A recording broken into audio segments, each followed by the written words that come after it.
Damos comienzo a un nuevo comentario bíblico expositivo. Servidores de Dios. Quien te habla es Manuel Cornejo. En esta ocasión estaré compartiendo la primera carta de Juan, capítulo 2 y versículo 15, donde dice: No améis al mundo ni a las cosas que están en el mundo. Si alguno ama al mundo, el amor del Padre no está en él.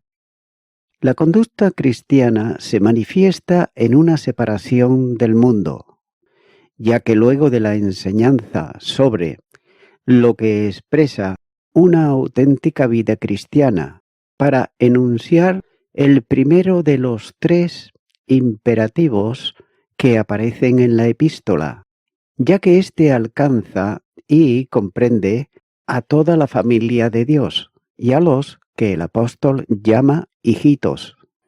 Aparentemente, el versículo no tiene vinculación directa con el anterior, pero observando el entorno textual es fácil determinarlo, puesto que si los creyentes han vencido al maligno, no deben sino evitar su reino, que es el del mundo.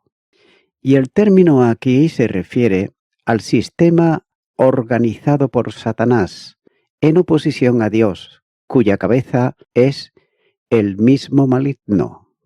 También la Biblia enseña que el príncipe de este mundo es el diablo. Juan capítulo 12 y versículo 31 nos dice: Ahora es el juicio de este mundo. Ahora el príncipe de este mundo será echado fuera. Los ciudadanos del mundo son seres esclavizados por el pecado, que no creen y por tanto no aman, ya que al ignorar a Dios, el mundo permite y da licencia a toda la corrupción y aspectos contrarios a su propósito para la criatura, que es guardarse sin mancha del mundo. Santiago capítulo 1 y versículo 27. Ya que es un compromiso de santidad, en una acción continuada que persiste en conservarse inmune a la contaminación. El Señor pidió al Padre que preservara a los creyentes, no quitándolos del mundo, sino guardándolos del mal. Evangelio de Juan, capítulo 17 y versículo 15 dice: No ruego que los quites del mundo, sino que los guardes del mal. Pero el peligro no consiste en vivir entre mundanos, sino en vivir como mundanos, ya que la verdadera vida no descansa en apariencia de piedad, sino en la vivencia real de ella. La vida cristiana nace y se desarrolla primero en el corazón, manifestando luego en obras de piedad la realidad que hay en el interior. Además, el mundo tiene una sabiduría propia, contraria completamente a la sabiduría de Dios. La primera carta a los Corintios, capítulo 1 y versículo 6, dice: Así como el testimonio acerca de Cristo ha sido confirmado en vosotros, también desconociendo al verdadero Dios, tiene su propio Dios que ciega el entendimiento de los incrédulos, para que no le resplandezca la luz del Evangelio de la gloria de Cristo, el cual es la imagen de Dios. Segunda carta a los Corintios, capítulo 4, versículo 4. La característica propia del mundo es la perversidad y reverdía. Gálatas capítulo 1 y versículo 4 nos dice: El cual se dio a sí mismo por nuestros pecados para librarnos del presente siglo malo, conforme a la voluntad de nuestro Dios y Padre. El asentamiento del mundo, contrario a Dios, se establece en el mismo maligno, como señala el capítulo 5 y versículo 19, ya que lo utiliza según sus propósitos. La posición del cristiano respecto al mundo debe de ser de separación real, como señala el Evangelio de Juan, capítulo 17, y los versículos 15 al 18. El mandamiento que el apóstol establece es bien preciso cuando dice: no améis al mundo. No solo se establece la prohibición de amarlo, sino que la exhortación comprende dejar de hacerlo si alguno está amándolo. Y nótese que el amor que expresa Juan es el de la vinculación, semejante al que utiliza para el hermano y aún para Dios. Es el amor que origina la comunión íntima con el mundo. Y nótese que ese amor tiene una expresión determinante, amando las cosas que son propias del mundo. Esto es, lo que intriga el sistema y de lo que se vale. Esta prohibición ha dado pie a algunos para hacer sus propias relaciones de las cosas del mundo, que lamentablemente suelen ser cosas materiales, como diversiones, pasatiempos, participación en algún acto determinado, modos de vestir, tamaño del pelo, joyas, pinturas del rostro, para las mujeres adornos, vestidos, etcétera, etcétera. Y todo esto cambia con el tiempo, y aquello que era considerado como del mundo, en un momento deja de serlo en otro. Como se suele decir, las modas pasan. Y Juan ha expresado algunas cosas del mundo, todas ellas de carácter espiritual, como la lujuria y el orgullo, como señala el capítulo 2 y versículo 16. También el desconocimiento de Dios, capítulo 3, versículo 1. También el desprecio a los creyentes, capítulo 3, versículo 13. Y también el espíritu anticristo, capítulo 4, versículo 3. Por tanto, el mandamiento requiere no solo la separación del mundo, sino apartarse de lo que pertenece al mundo, como un instrumento del pecado, ya que no se trata de salir del mundo, sino de no amar al mundo. También nótese que el mandamiento es consecuente, ya que, conforme al pensamiento del apóstol, vivir en la luz equivale a vivir una vida de amor a Dios y a los hermanos.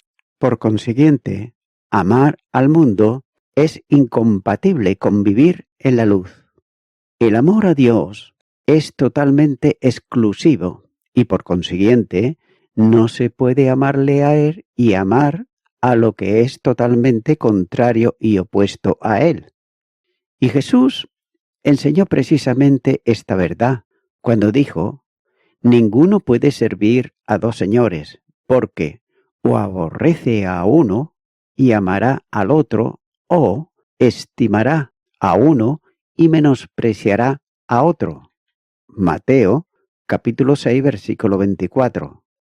De manera que nadie puede servir a dos señores con intereses completamente contrapuestos, ya que uno de los dos será el que deba de ser elegido y el otro rechazado, porque es imposible agradar a quienes están en esferas no solo diferentes, sino contrapuestas. Note que tratar de servir ambos intereses a la vez es como tener el corazón dividido. Debe tenerse en cuenta también que se trata de amar, por tanto, implica la voluntad personal que conduce a una determinada manera de obrar.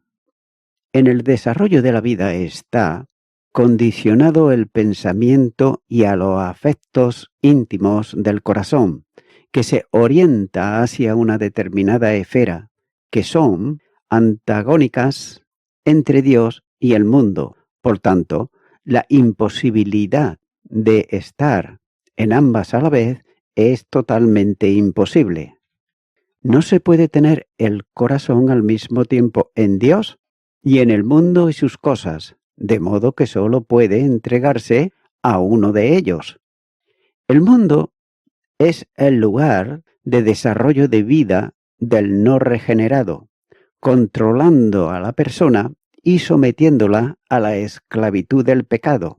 Es decir, no puede dejar de poner su cuerpo al servicio esclavizador del pecado, expresado aquí en las cosas del mundo. La purificación del cristiano orienta su vida hacia un fin celestial en todos los aspectos y modos de vida.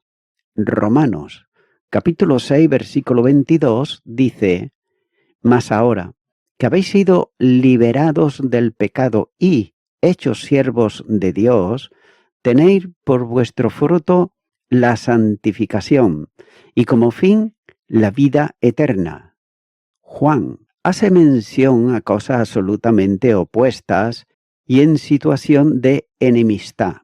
El Evangelio de Lucas, capítulo 16, versículo 13, dice: Ningún siervo puede servir a dos señores, porque o aborrecerá al uno y amará al otro, o estimará al uno y menospreciará al otro.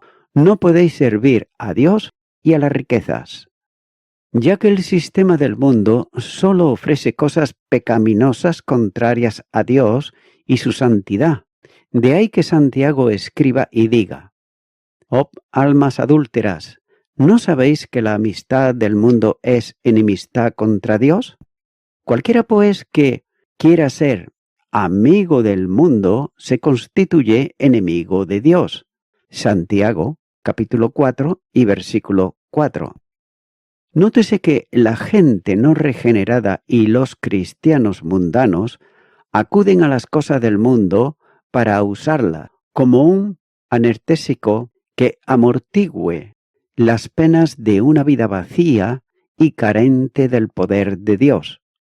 También debe de considerarse la consecuencia de amar al mundo y sus cosas, que no pueden ser otras que situarse en una determinada posición en relación con Dios. En este caso, el amor de Dios no está en él. Como quiera que el amor que se manifiesta en el creyente procede de Dios que lo derrama en él. Quien ama aquello que es contrario a Dios no puede estar haciéndolo con el amor de Dios, derramado en el creyente por el Espíritu Santo. Romanos capítulo 5 y versículo 5. Tampoco debe de olvidarse que el cristiano ama a Dios porque Dios le amó primero. Capítulo 4, versículo 19. El amor cristiano nunca puede separarse del amor de Dios, manifestado en el fruto del Espíritu, en quienes son sus hijos. Gálatas, capítulo 5, versículo 22 dice: Mas el fruto del Espíritu es amor, gozo, paz, paciencia, benignidad, bondad, fe. El amor recíproco es consecuencia de la unión vital que lleva a la comunión. Por consiguiente, el amor del mundo y el amor del Padre son incompatibles y no pueden habitar en el mismo corazón. Continúo ahora con el versículo 16, donde dice: Porque todo lo que hay en el mundo, los deseos de la carne, los deseos de los ojos y la vanagloria de la vida, no provienen del Padre, sino del mundo. El apóstol se está refiriendo aquí a cuanto hay en el sistema del mundo, desde el punto de vista espiritual del término, y afirma que no hay nada en ese orden de vida que proceda de parte de Dios. Y nótese que antes se refirió a las cosas del mundo, pero ahora dice cuáles son esas cosas. En primer lugar, habla de la codicia. En otras traducciones, los deseos podrían ser equivalentes a concupiscencia, puesto que los deseos que tienen su base en el mundo son deseos pecaminosos. En ese caso, la manifestación del mundo está ligada a los deseos de la carne, o también los deseos y apetencias carnales, ya que el gentivo que ocurre aquí en la palabra carne es subjetivo o de origen como lo que se indica el lugar de donde proceden los malos deseos, ya que son elementos que conducen al hombre a la tentación y caída, inducida o cautivado por ese elemento pecaminoso de otro modo. Se trata de la acción de la propia naturaleza pecaminosa. Santiago, capítulo 1 y versículo 14 dice: sino que cada uno es tentado cuando de su propia concupiscencia es atraído y seducido. El hombre puede ser inducido a la tentación por Satanás, pero el responsable en la caída es el mismo que es tentado, a causa de su propia naturaleza adánica, heredada, ya que la fuente del mal reside en el interior de cada persona, y las manifestaciones son producidas por el pecado original. La concupiscencia, la codicia, actúa inducida por el pecado, pero sigue siendo responsabilidad personal porque es propia de cada hombre. Aquello que arrastra a la caída proviene del pecado, y la codicia está relacionada con la carne, que no solo tiene connotaciones sexuales, sino sensuales, afectando incluso a las cosas lícitas como la comida, que se convierte en glotonería, la bebida, que alcanza la embriaguez, y los placeres mundanos sin limitaciones. El amor a la codicia, que no es otra cosa que el amor a la concupiscencia, tiene lugar continuamente, siendo el elemento actuante en la tentación, que es el intenso deseo hacia algo, en este caso, hacia aquello que está en sintonía o pertenece al mundo, y que son todos los atractivos que ofrece el sistema en esta área de la vida. Los deseos de la carne despiertan la codicia y se oponen al mandamiento de Dios que manda: no codiciarás. Éxodo, capítulo 20, versículo 17, y Deuteronomios, capítulo 5, versículo 21. Especialmente notable en esta forma de codicia son los deseos que buscan la satisfacción de los apetitos del cuerpo, que es el significado más usado por Juan para la palabra carne. Ese amor por las cosas del mundo conducen al desenfreno moral y a la comisión de tropelías y pecados cometidos con el cuerpo, en todo cuanto tiene que ver con deseos sexuales y la codicia. Las obras de la carne son una relación puntual de la que encaja directamente con los deseos de la carne, como señala Gálatas capítulo 5 y los versículos 16 y 17. De esto dice el apóstol Pablo que es contrario al espíritu. Y note que la segunda cosa del mundo es la codicia de los ojos. También aquí usa un genitivo de origen, ya que los ojos son como puertas abiertas a la lujuria, que abren el camino a los deseos pecaminosos y conducen a la caída moral. Los ojos son un regalo divino importante en el hombre, para orientar sus pasos y aprender asuntos vitales, pero instrumentalizados por el pecado pueden convertirse en elementos notorios para la comisión de perversidades. Proverbios capítulo 27, versículo 20 dice: el Seol y el Abadón nunca se sacian, así los ojos del hombre nunca están satisfechos.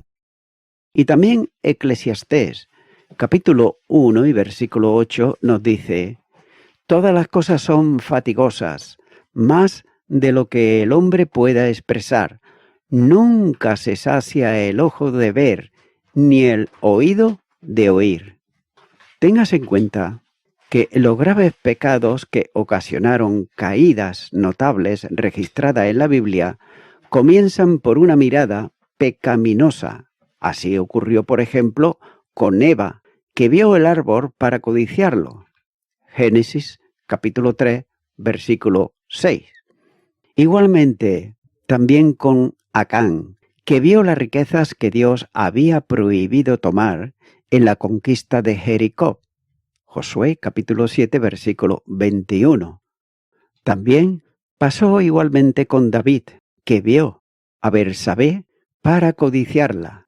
Note lo que dice el segundo libro de Samuel, capítulo 11, versículo 2, que nos dice: Y sucedió un día, al caer la tarde, que se levantó David de su lecho y se paseaba sobre el terrado de la casa real, y vio desde el terrado a una mujer que estaba bañándose, la cual era muy hermosa. Jesús enseñó sobre el problema de una visión pecaminosa cuando dijo: Oísteis que fue dicho, no cometerás adulterio, pero yo os digo que cualquiera que mira a una mujer para codiciarla, ya adulteró con ella en su corazón. Mateo capítulo 5, en los versículos 27 y 28. Por tanto, Dios prohíbe absolutamente el adulterio. Además, no tendrás acto carnal con la mujer de tu prójimo, contaminándote con ella. Levíticos capítulo 18, versículo 20.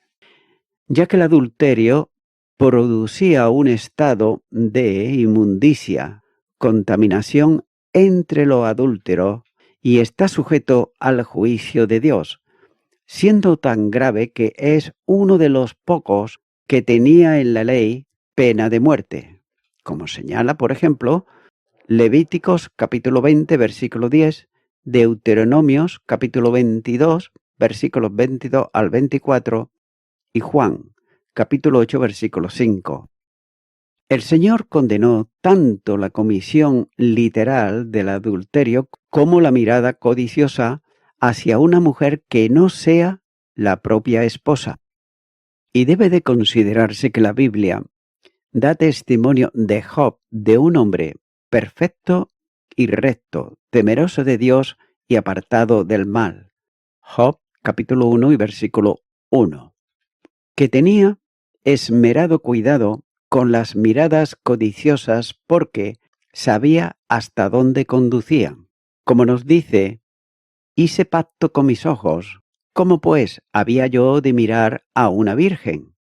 Job capítulo 31, versículo 1. Por ese cuidado personal, sin miradas codiciosas, su corazón se mantuvo íntegro. Job capítulo 31, versículo 7. Ya que él conocía las consecuencias que acarreaba el pecado de adulterio. Job capítulo 31 y los versículos 9 al 11.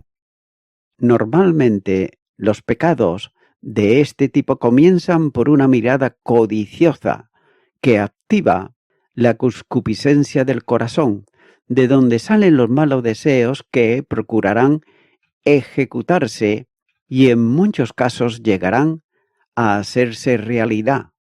Mateo capítulo 15 y los versículos 19 y 20. Los ojos son la puerta de entrada del elemento que genera la perversidad. Es por eso que la enseñanza de Jesús es bien clara. El pecado no está en mirar a una mujer, sino en poner la mirada en ella, porque esa mirada codiciosa incurre ya en la comisión del pecado, condenado en la ley, por cuanto está el deseo de llevarlo a cabo, aunque falte la oportunidad para hacerlo realidad. Es también la intención lo que Dios juzga y considera en todos los actos del hombre, ya que indudablemente no se trata solo de una mirada lujuriosa, que despierta el apetito insano y pecaminoso de una pasión carnal. Cualquier mirada hacia asuntos contrarios a la moral y a la ética cristiana son puertas abiertas a la tentación y son cosas del mundo. Y nótese que la tercera cosa del mundo consiste, según Juan, en la soberbia de la vida, lo que en lenguaje coloquial suele usarse como el orgullo del tren de vida. Es la forma propia del jactancioso, cuando dice: pero ahora os jactáis en vuestras soberbias, toda jactancia semejante es mala. Santiago, capítulo 4, versículo 16. En el tiempo de Santiago se refiere a personas que fanfarroneaban de hacer las cosas por ellos mismos, sin tener en cuenta para nada a Dios. Por otro lado, el sustantivo tiene que ver con alardear de algo, generalmente exagerándolo, en provecho o beneficio personal. La jactancia es mala, porque descansa en lo que puede hacer el hombre. Pero noto que hay una jactancia sana cuando el creyente se gloria en el Señor. La primera carta a los Corintios, capítulo 1 y versículo 31, nos dice: ¿para qué? Como está escrito, el que se gloría, gloríese en el Señor. La soberbia de la que el apóstol Juan hace referencia aquí es la vanagloria humana. Es del mundo porque sigue en imitación a la vanagloria de quien es el príncipe de este mundo. Arrogante y orgulloso, se levantó en contra de Dios, por cuanto no era suficiente lo que había recibido y buscaba su gloria personal. La soberbia es también mala, y lo es porque acarrea la resistencia de Dios, que alcanza al soberbio inevitablemente. Santiago, capítulo 4 y versículo 6. Y note que muchas veces esta arrogancia jactanciosa tiene que ver con la categoría social y la posición económica, científica o técnica que descansa en la ostentación de bienes, riquezas y conocimientos, para provocar la admiración en la envidia de otros.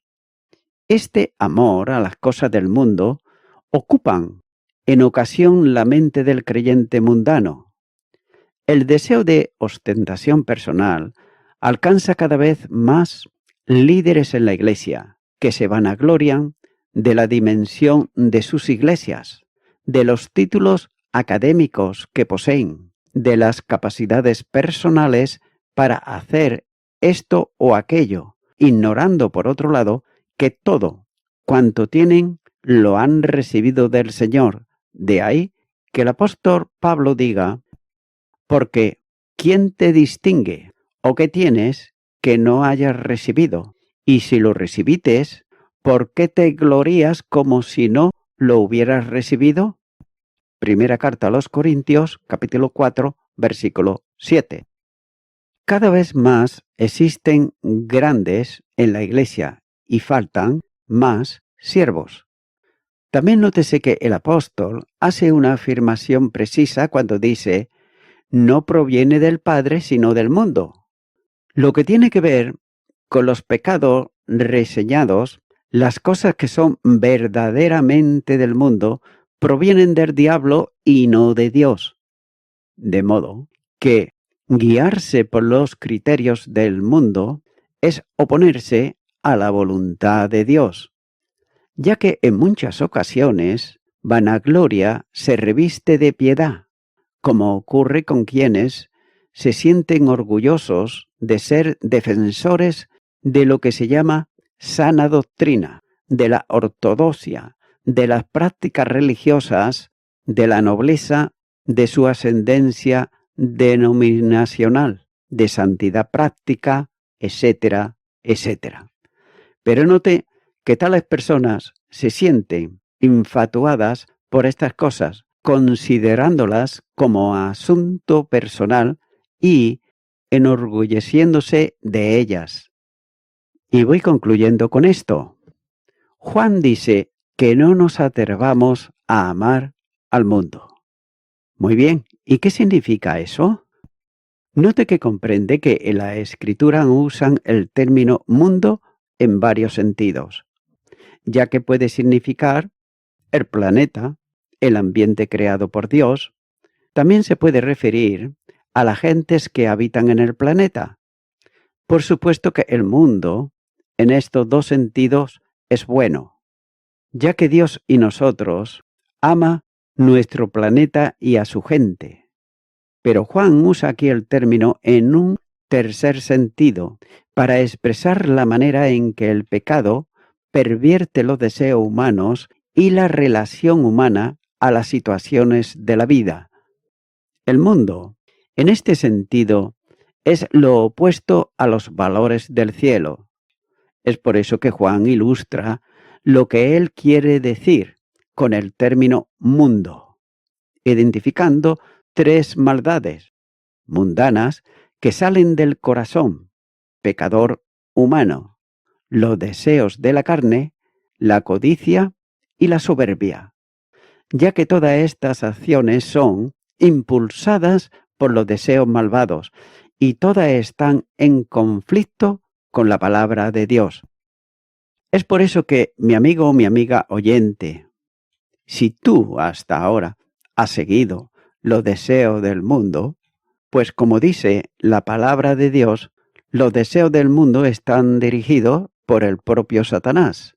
Pero tú ahora puedes venir a Jesucristo el Salvador para que Él perdone tus pecados y la manera en que tú has actuado hasta este momento, pidiéndole perdón por tus pecados e invitándole a que venga a tu corazón.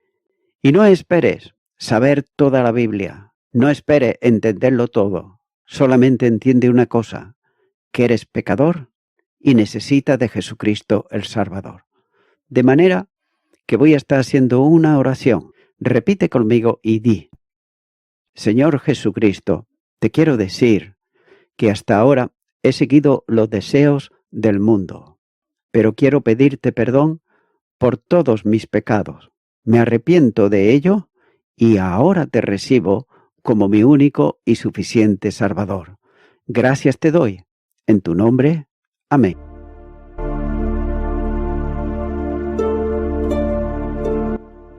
Amigo y amiga oyente, si tú has hecho esta oración de corazón, te recomiendo que comiences a orar a Dios, en primer lugar, en el nombre del Señor Jesucristo. Orar a Dios no es rezar, sino que es hablar con una persona. También te recomiendo que leas la palabra de Dios y lo hagas a diario. Comienza, por ejemplo, con el Nuevo Testamento. Y también, por último, te recomiendo que para que puedas crecer espiritualmente, te congregues en una iglesia cristiano-evangélica, donde se predique, se enseñe y se practique la sana doctrina y la palabra de Dios. Congrégate ahí y con el tiempo podrás crecer espiritualmente y también servir al Señor Jesucristo. Que Dios te bendiga. Y a toda la audiencia, nuevamente ya me estoy despidiendo de todos ustedes y será hasta el próximo programa. Que Dios os bendiga a todos.